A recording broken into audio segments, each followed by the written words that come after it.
I've worked at the Women's Center for a long time, and since 2005, we've been running a food security program called the Good Food Box. And so every month we come to this room and we pack boxes of fresh fruits and vegetables to distribute around town.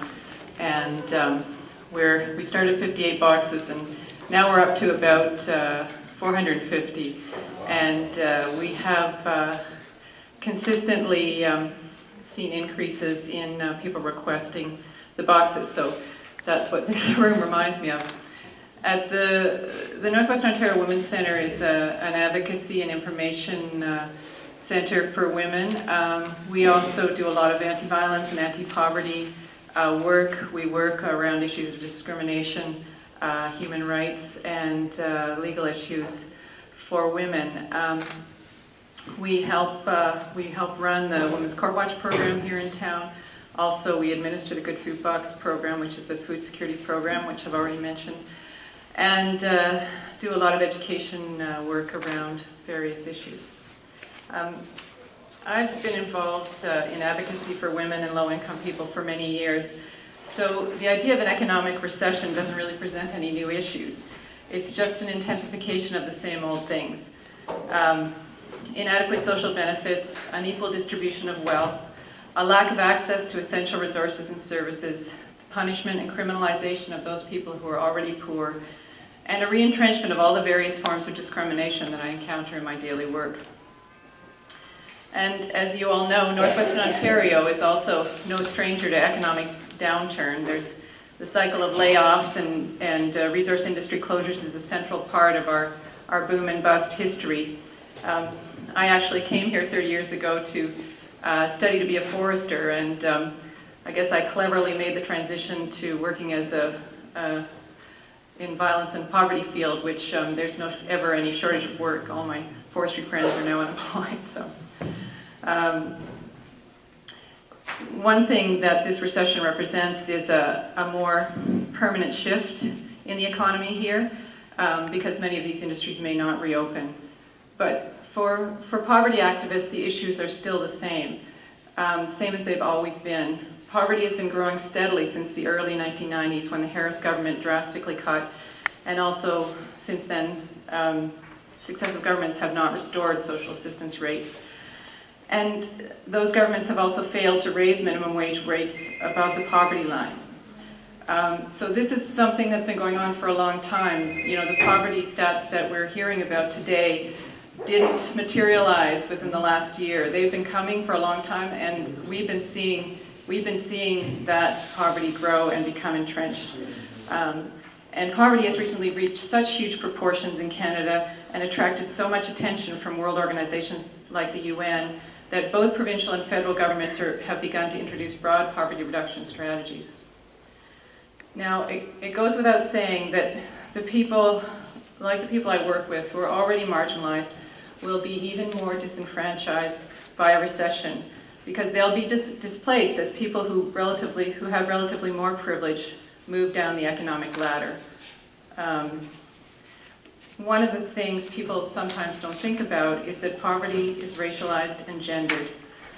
Thunder-based demographic information shows clear evidence that women's wages lag behind both men's and the provincial average, and that the earnings and employment rates for Aboriginal people are starkly lower than average.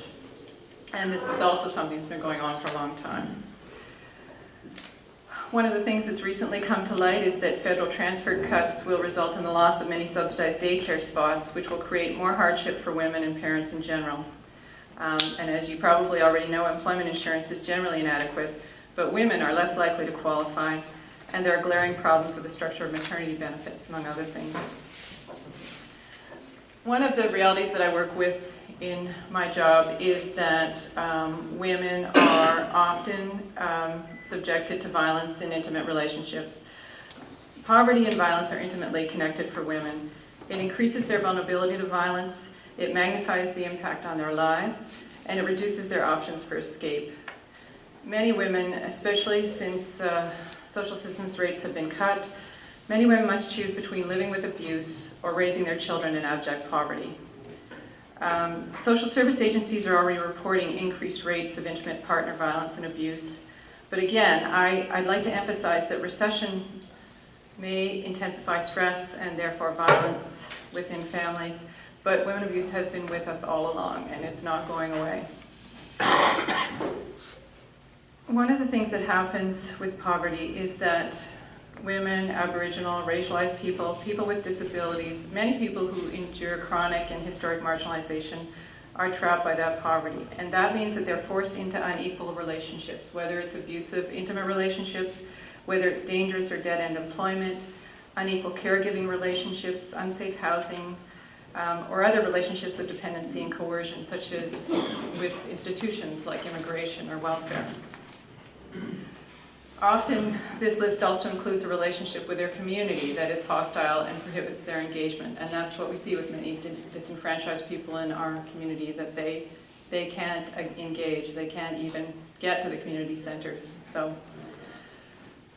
one of the reasons that this recession is important, even though it's causing a lot of pain for people, is that anti-poverty activists see this as a time as a make or break opportunity to finally get governments to address some of the underlying issues that have caused poverty in this country. We need things like immediate increases to minimum wages and social assistance rates so that they reflect the actual cost of living. We need affordable and adequate housing. We need a national housing strategy. We need universal and affordable childcare. The Ontario Child Benefit needs to be increased and properly resourced. The punitive rules and asset stripping of OW and ODSP regulations need to be ended. All these measures have to be targeted at those populations that are most marginalized. Federal measures that are required include an employment insurance system that covers all workers, not 40%. The federal tax benefit needs to be raised to $5,200 a year. I'm just giving you these figures so that you can, write your, call your MP or write them and tell them what we need to do. And the working income tax benefit needs to be raised to $2,400 per year. So that's what poverty activists are saying. That's the basic changes that need to happen to start to address poverty in Canada. We also need a basic universal income system for people with disabilities, the same way we have for seniors. One of my concerns is that governments will use the recession as an excuse not to implement poverty reduction strategies, and we must not allow that to happen. Especially because those economic measures that we require to stimulate our economies are the same things that will address poverty. People with low and moderate incomes are the glue in every local economy because they spend all their money on basic services and they spend it close to home.